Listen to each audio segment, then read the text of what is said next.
ഈ അഞ്ചാം ഘട്ടം തിരഞ്ഞെടുപ്പ് കഴിഞ്ഞപ്പോൾ 310 സീറ്റ് ഉറപ്പായെന്ന് കേന്ദ്ര ആഭ്യന്തരമന്ത്രി അമിത്ഷാ പറയുന്നു. എങ്ങനെ അമിത്ഷായ്ക്ക് ഇത്ര കൃത്യമായിട്ട് അറിയാം? EVM തട്ടിപ്പ് വല്ലതും ഉണ്ടോ? എല്ലാവരും ക്ലെയിം ചെയ്യുന്നൊരു കാര്യമില്ല ഇത്. ആദ്യത്തെ ഘട്ടത്തിൽ ഞങ്ങൾക്ക് 98ആയി, രണ്ടാം ഘട്ടം കഴിയുമ്പോൾ 112ആയി, ഇങ്ങനെയൊക്കെ ആൾക്കാർ ക്ലെയിം പറഞ്ഞിട്ടില്ല. അല്ല, അങ്ങനെ പറയുന്നതിൽ തെറ്റൊന്നുമില്ല. പക്ഷെ അമിത്ഷാ പറയുമ്പോൾ അദ്ദേഹത്തിന് വിവരം കിട്ടാനുള്ള സംവിധാനമൊക്കെ ഉണ്ട്. ശരി, ആ വിവരം കിട്ടിയതിൻ്റെ പുറത്താണ് പുള്ളി പറഞ്ഞതിൽ തെറ്റെന്താ? ഇപ്പോൾ 310 ആയിക്കോട്ടെ, 300 ആയിക്കോട്ടെ, 320 ആയിക്കോട്ടെ, അദ്ദേഹം ക്ലെയിം ചെയ്യുന്നു 310 ഞങ്ങൾക്ക് കിട്ടിക്കഴിഞ്ഞിരിക്കുന്നു. തെരഞ്ഞെടുപ്പ് റാലിയിൽ തന്നെ പ്രഖ്യാപിക്കും 310ആയി, ഇനി എനിക്ക് വേണ്ടത് ഒരു 60 സീറ്റാണ്, അപ്പോൾ ഞങ്ങൾക്ക് 370 ആകും, ഇങ്ങനെയൊക്കെ പറയും. പക്ഷേ ഈ EVM തട്ടിപ്പെന്നൊക്കെ പറഞ്ഞ് വലിയ ആക്ഷേപമുള്ളപ്പോൾ ഇങ്ങനെ കൃത്യമായിട്ടൊക്കെ ആഭ്യന്തരമന്ത്രി പറയുമ്പോൾ ആളുകൾക്ക് സംശയം ഉണ്ടാവില്ലേ? എന്തിനു സംശയം? ഇതിനു മുമ്പ് EVM ഇല്ലാത്ത കാലത്തും ഇത് പറഞ്ഞിട്ടുണ്ട് ആൾക്കാർ. EVM ഇല്ലാത്ത കാലത്തും ഒരു തെരഞ്ഞെടുപ്പിലെ ഫലം എല്ലാ സ്ഥാനാർത്ഥിയും കൃത്യമായിട്ട് പറയില്ല. അവനവൻ മത്സരിക്കുന്ന മണ്ഡലത്തിൽ ഞാൻ ജയിക്കും എന്നൊരാൾ പറയുമ്പോൾ അത് EVMൽ ഞാൻ തട്ടിപ്പ് കാണിച്ചിട്ടുണ്ടെന്നാണോ അതിനർത്ഥം? തോക്കുമെന്ന് ആരും പറയാറില്ല. ആരും പറയാറില്ല. അപ്പോൾ അയാൾ ചോദിക്കും, നിങ്ങൾ ജയിക്കുമെന്ന് ഇത്ര ഉറപ്പെന്താ? ഞാൻ EVMൽ തട്ടിപ്പ് കാണിച്ച് റെഡിയാക്കി വെച്ചിട്ടുണ്ട് എന്നാണ്. അല്ല, അദ്ദേഹത്തിൻ്റെ ആത്മവിശ്വാസത്തെയാണ് കാണിക്കുന്നത്. അപ്പോൾ ടോട്ടൽ ഒരു പാർട്ടിയുടെ സെൻട്രൽ ലീഡർഷിപ്പിലുള്ള അഥവാ നമ്പർ 2 ആയിട്ടുള്ള അമിത്ഷാ മൊത്തം ഇന്ത്യയുടെ ഒരു ചിത്രം എടുത്തിട്ട് പറയുന്നു ഞങ്ങൾക്ക് 310 എന്ന് പറയുന്നു. അപ്പം ഞാൻ ജയിക്കും എന്ന് പറഞ്ഞാൽ കുഴപ്പമില്ല, 310 കിട്ടിയെന്ന് പറഞ്ഞു കഴിഞ്ഞാൽ കുഴപ്പമാകുന്നത് എങ്ങനെയാണ്? 310 എന്നല്ല, 400 തന്നെ വേണമെങ്കിൽ ആർക്കും ക്ലെയിം ചെയ്യാം. ഇന്ത്യ മുന്നണി ക്ലെയിം ചെയ്യാത്തത് എന്താണെന്ന്? ഭരണം കിട്ടുമെന്ന് പറയുന്നുണ്ട്. ഭരണം കിട്ടും. നിങ്ങളങ്ങ് സീറ്റ് പ്രഡിക്റ്റ് ചെയ്യും. ഓരോ സ്ഥാനാർത്ഥിയും ജയിക്കുമല്ലോ നിങ്ങളല്ലേ. നിങ്ങളൊരു കണക്ക് കൂട്ടിയിട്ട് ഞങ്ങൾക്ക് 410 സീറ്റ് കിട്ടുമെന്ന് പറ, ഒരു തെറ്റുമില്ല അതിൽ. അല്ല, അങ്ങനെ പറയാൻ പറ്റുമോ? ഭരണ സംവിധാനമൊക്കെ BJPയുടെ കയ്യിലല്ലേ? അത് ഭരണ സംവിധാനമല്ലേ അവരുടെ ഇരിക്കുന്നത്. തെരഞ്ഞെടുപ്പിൻ്റെ റിസൾട്ട് ജനങ്ങളിലല്ലേ ഇരിക്കുന്നത്. ഭരണ സംവിധാനം മുഴുവൻ മോദിയുടെ കയ്യിലാണ്. പിന്നെ ഇവർ തെരഞ്ഞെടുപ്പിൽ മത്സരിക്കേണ്ടല്ലോ. ഞങ്ങളില്ല തെരഞ്ഞെടുപ്പിൽ, എല്ലാം അയാളുടെ കയ്യിലാണ്. EVM അയാളുടെ കയ്യിൽ, ഇലക്ഷൻ കമ്മീഷൻ അയാളുടെ കയ്യിൽ, ജനങ്ങൾ അയാളുടെ കയ്യിൽ. ഞങ്ങൾക്ക് ഒന്നുമില്ല, അതുകൊണ്ട് ഞങ്ങൾ മത്സരിക്കുന്നില്ല. അല്ല, EVM ഒക്കെ മാറ്റിയിട്ട് ബാലറ്റ് ആക്കണമെന്ന് ഒരു നിർദ്ദേശമുണ്ടല്ലോ. ശരിക്കും ഈ തെരഞ്ഞെടുപ്പ് നടക്കുമ്പോൾ നാളെ ഒരു ആവശ്യം വരാം. ഈ കെയർ ടേക്കറായിട്ടിരിക്കുന്ന പ്രധാനമന്ത്രി മാറി നിന്നിട്ട് ഒരു സ്വതന്ത്ര ബോഡിയെ ഭരണം ഏൽപ്പിച്ചിട്ട് തെരഞ്ഞെടുപ്പ് നടത്തുന്നതല്ലേ നല്ലത്? എന്തിന്? ഇപ്പോഴും ഈ മന്ത്രിസഭയ്ക്ക് തെരഞ്ഞെടുപ്പിൽ യാതൊരു പങ്കുമില്ല. ഇവർ ഈ വെറുതെ ഭോഷ്ക്ക് പറഞ്ഞുകൊണ്ട് നടക്കുകയാണ്. കഴിഞ്ഞ ദിവസം മുൻ ചീഫ് ഇലക്ഷൻ കമ്മീഷണറായിരുന്ന ഗോപാലസ്വാമിയെ ഇങ്ങേര് നമ്മളുടെ രാജ്ദീപ് സർദേശായി ഇൻ്റർവ്യൂ ചെയ്തു.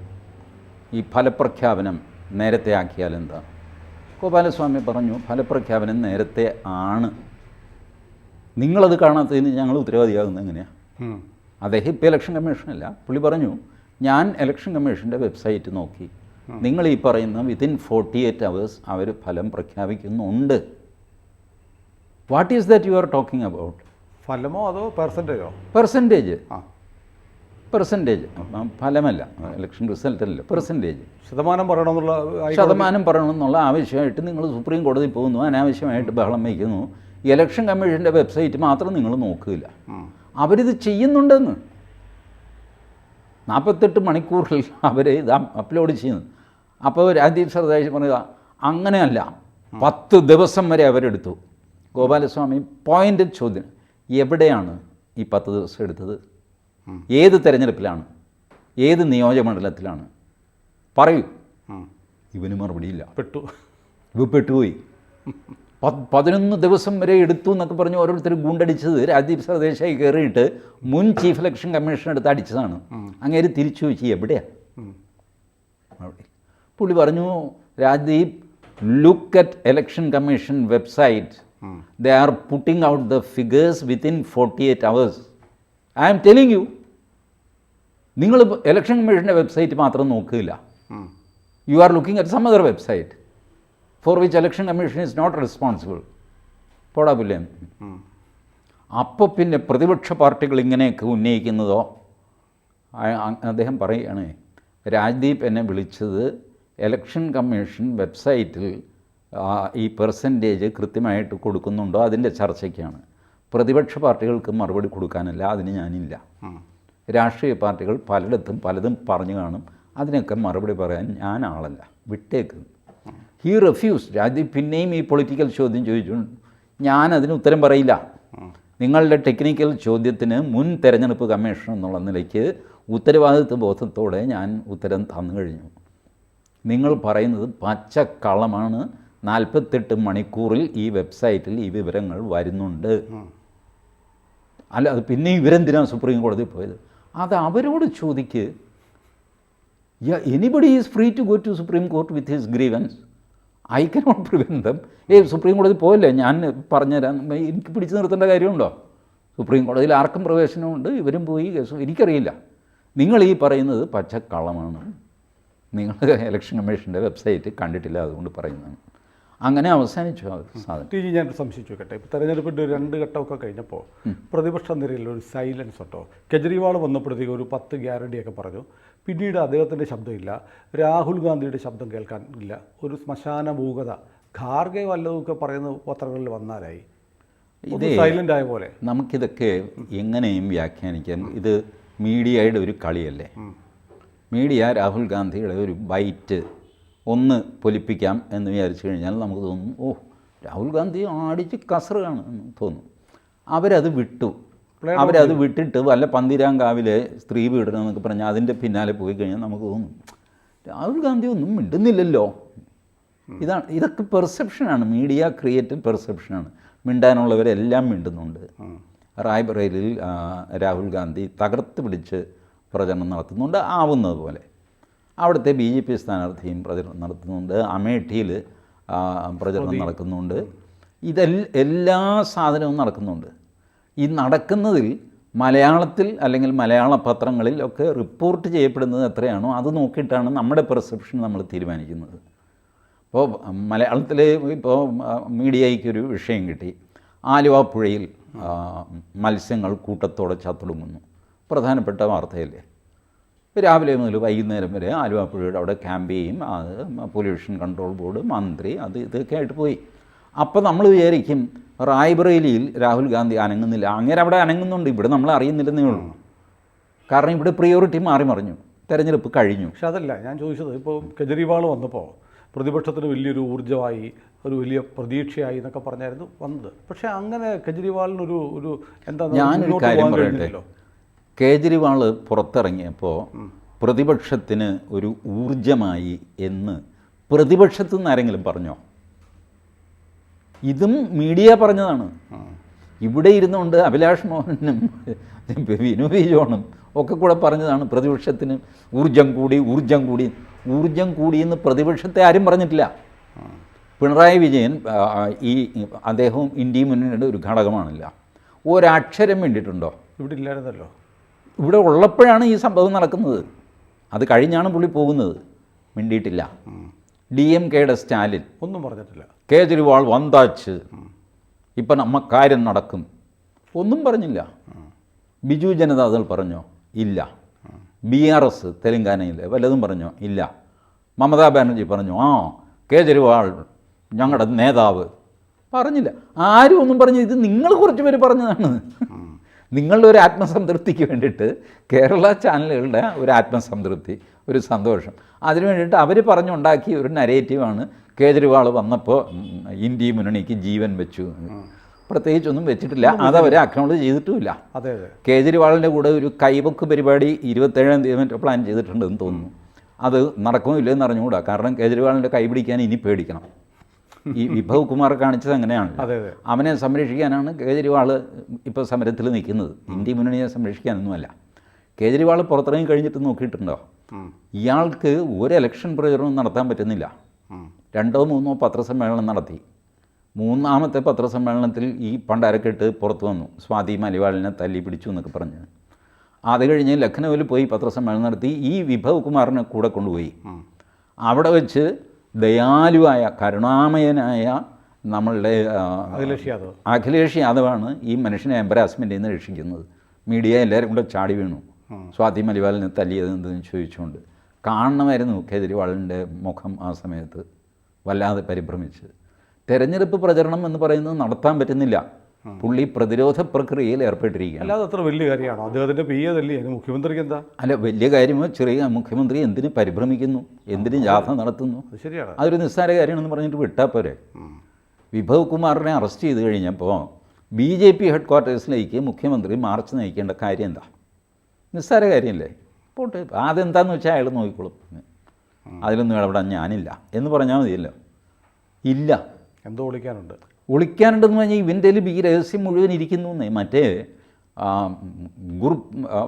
പത്വന്ത് സിംഗ് പന്നു, ഈ പന്നുവിൻ്റെ നിന്ന് ഇയാൾ കാശ് മേടിച്ചില്ലേ, ആരെയോ ജയിലിൽ നിന്ന് ഇറക്കി വിടാൻ പിടിക്കാമെന്നൊക്കെ പറഞ്ഞിട്ട്. അത് $17 മില്യൺ, 340 കോടി രൂപയിൽ പറഞ്ഞാൽ. ഇത് വാങ്ങിച്ചിട്ട് ഈ പറഞ്ഞ കാര്യം ചെയ്തു കൊടുത്തില്ല. ആ പന്നു ഒരു പന്നനാണ്, വാവളപ്പനാണ്. അവനെ ഇത് വിളിച്ചു പറഞ്ഞു, ഇവൻ എൻ്റെ നിന്ന് കാശ് മേടിച്ചു, ഇവൻ ജയിലിൽ നിന്നും ആളെ വിട്ടില്ല. പിന്നെയാണ് പന്നുവിന് മനസ്സിലാകുന്നത് കേജ്രിവാൾ വിചാരിച്ചാലൊന്നും ജയിലിൽ നിന്ന് ആളെ വിടാൻ പറ്റില്ല. പന്നുവിന് അന്ന് അറിയില്ലായിരുന്നു. ജയിലിൽ നിന്ന് ആളെ പുറത്തു വിടണമെങ്കിൽ കോടതിക്കല്ലേ പറ്റുള്ളൂ, അതെ അതെ, വേറെ ആർക്കും പറ്റില്ല.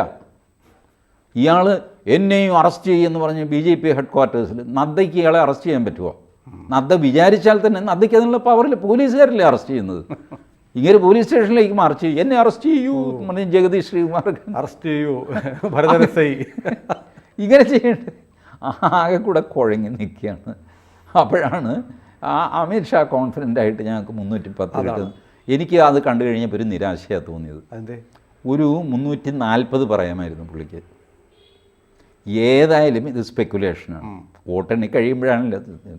അപ്പോൾ പറയുമ്പോൾ കുറയ്ക്കുന്നത് എന്തിനാ? അല്ല, ഇച്ചിരി കൂട്ടി പറയുന്നു. 2 പൈസ ഇല്ലേ, അപ്പോൾ എത്തിക്കോളുമായിരിക്കും. പക്ഷേ അത് എനിക്ക് 310 കുറഞ്ഞു പോയി ചേട്ടാ, ഒരു 340 അടിച്ചു വിടും.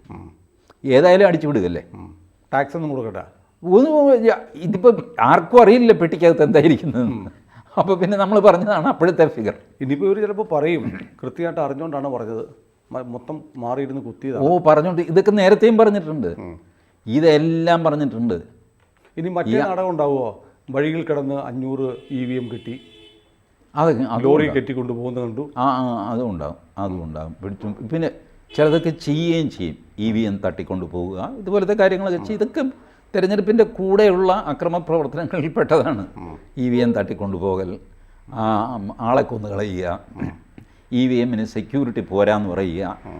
EVM കൊണ്ടുപോയത് BJP പ്രസിഡൻ്റ് അളിയൻ്റെ അനിയയുടെ അമ്മായിയുടെ വീട്ടിൻ്റെ പുറകിലുള്ള ബിൽഡിങ്ങിലാണ് EVM വെച്ചതെന്ന് പറയുക. ഇതൊക്കെ വരും. ഇതെല്ലാം you are free, it is a democracy, you can raise any allegation. എന്തായാലും കഷ്ടിച്ച് 2 ആഴ്ച കൂടെ കാത്തിരുന്നാൽ മതി. എനിക്കതിൽ വലിയ ആശങ്കയൊന്നുമില്ല. ഈ പറയുന്ന പോലെ ഞാൻ വിരൽ കടിച്ചിങ്ങനെ വരട്ടെ എന്ന് തെരഞ്ഞെടുപ്പല്ലേ. എനിക്ക് പ്രത്യേകിച്ചൊരു ഉറപ്പും ഉണ്ടായിട്ടില്ല. ഈ തെരഞ്ഞെടുപ്പ് ഫലത്തിൽ എക്സൈറ്റഡ് ആവുന്നത് ഇത് ശീലമില്ലാത്തതുകൊണ്ടാണ്. ഇപ്പോൾ നമുക്കൊരു ഓപ്പറേഷൻ, ഡോക്ടർക്കൊരു ആങ്സൈറ്റി ഇല്ല, പുറത്ത് നിൽക്കുന്ന നമുക്കാണ് ആങ്സൈറ്റി. നമ്മളെ സമയത്തോളം ആദ്യത്തെ ഓപ്പറേഷനാണ്, ഡോക്ടർക്ക് ഇത് എത്രാമത്തെ ഓപ്പറേഷനാണ്, അന്ന് തന്നെ 4ാമത്തെ ഓപ്പറേഷനാണ്. അങ്ങനെയൊരു ആങ്സൈറ്റി ഇല്ല, അങ്ങനെ അറിയാൻ എന്താ ചെയ്തു കഴിഞ്ഞു, ഇവിടെ അടുത്ത ആൾ കൊണ്ടുപോവാ. ഇതുപോലെ കുറച്ച് കഴിയുമ്പോൾ നമുക്ക് ശീലമായി. അങ്ങനെ തിരഞ്ഞെടുപ്പും അതിൻ്റെ റിസൾട്ടും എനിക്ക് ശീലമായി. അതുകൊണ്ട് എനിക്കൊരു എക്സൈറ്റ്മെൻറ്റ് അങ്ങനെയില്ല. താല്പര്യമുണ്ട്, അറിയണമെന്നുണ്ട്. I keep myself informed. അതിനപ്പുറം എന്താകും എന്നൊക്കെയുള്ള വെപ്രാളം എനിക്ക് വരുന്നത്. എത്ര കണ്ടിരിക്കുന്ന എത്ര സർക്കാർ. ഏതായാലും അമിത്ഷായ്ക്കും ആകാംക്ഷയൊന്നുമില്ലെന്ന് തോന്നുന്നു, ടെൻഷനൊന്നുമില്ല. എന്തിന്? കൂളാണ്, ഒരു ടെൻഷനുമില്ല. ഒട്ടും ടെൻഷനില്ലാത്ത മനുഷ്യൻ നരേന്ദ്രമോദിയാണ്. അങ്ങേരുടെ ഇൻ്റർവ്യൂവിൽ നോക്കുക, അങ്ങനെ വരുന്നു, ഇരിക്കുന്നത്, സംസാരിക്കുന്നത്. 10-15 റാലി കഴിഞ്ഞിട്ടാണ് ഇൻ്റർവ്യൂവിൻ്റെ മുമ്പിലിരിക്കുന്നത്. Fully relax, no tension. എന്തിന് ടെൻഷൻ എടുക്കണം? ഒരു കാര്യമില്ല. എന്ന് വെച്ചാൽ ജനങ്ങളാണ് ഈ തീരുമാനം എടുക്കേണ്ടത്. അതിനുവേണ്ടി ജനങ്ങളെ ബോധ്യപ്പെടുത്താനുള്ള അത്രയും നിങ്ങൾ ബോധ്യപ്പെടുത്തിയിട്ടുണ്ട് എന്ന് നിങ്ങൾക്കൊരു ആത്മവിശ്വാസമുണ്ട്. റെസ്റ്റ് ഓഫ് ദ തിങ് പെട്ടി എണ്ണുമ്പോഴേ അറിയുള്ളൂ. അതിന് ഇപ്പോൾ വായു പിടിച്ചിട്ടെന്താ കാര്യം? അതുകൊണ്ട് റിലാക്സ് ആയിട്ടിരിക്കുന്നു. ഏതായാലും 4-ാം തീയതി വരെ ഒരുപാട് കണക്കുകൾ ഇനി വരും. പക്ഷേ കണക്ക് പറയുന്നത് NDA മുന്നണിക്കാർ മാത്രമാണ്, ബാക്കിയുള്ളവരൊക്കെ ജയിക്കുമെന്നേ പറയുന്നുള്ളൂ. കണക്കാരോ പറഞ്ഞിട്ടുണ്ട് കേട്ടോ, ലോക്കലി കണക്കാരോ പറഞ്ഞിട്ടുണ്ട്. ഇപ്പോൾ തമിഴ്നാട്ടിൽ എനിക്ക് തോന്നുന്നത് 37 സീറ്റ് കിട്ടുമെന്നോ 39 കിട്ടുമെന്നോ മറ്റോ സ്റ്റാലിൻ പറഞ്ഞിട്ടുണ്ട്. അങ്ങനെ പ്രാദേശികമായിട്ട് ക്ലെയിം ചെയ്ത ആൾക്കാരുണ്ട്. പറഞ്ഞിട്ടില്ല. ഇവിടെ കേരളത്തിൽ 20 സീറ്റ് ഞങ്ങൾക്ക് കിട്ടും എന്നൊക്കെ കോൺഗ്രസ്സുകാർ പറഞ്ഞിട്ടില്ലേ? ഗോവിന്ദനും പറഞ്ഞിട്ടുണ്ട്. ആ, അപ്പോൾ മൊത്തം 40 സീറ്റ് വേണം. അത് കഴിഞ്ഞിട്ട് പിന്നെ BJPക്ക് 1-2 സീറ്റ് കൊടുക്കാതിരിക്കാൻ പറ്റുമോ? ഇവർക്ക് 20 വെച്ച് കൊടുത്ത സ്ഥിതിക്ക് ചുരുക്കി പറഞ്ഞാൽ കേരളത്തിൽ ഒരു 42 സീറ്റ് വെച്ച് അടുത്ത തെരഞ്ഞെടുപ്പ് നടത്തിയിട്ട് ഇത് വീതിച്ചു കൊടുക്കേണ്ട ഗതികേടാണ് കേരളത്തിലുള്ളത്. അപ്പോൾ ഇനി അവകാശവാദങ്ങൾ ഇനിയും തുടർന്നുകൊണ്ടിരിക്കും. നമുക്ക് 4-ാം തീയതി കാത്തിരിക്കാം. യെസ്.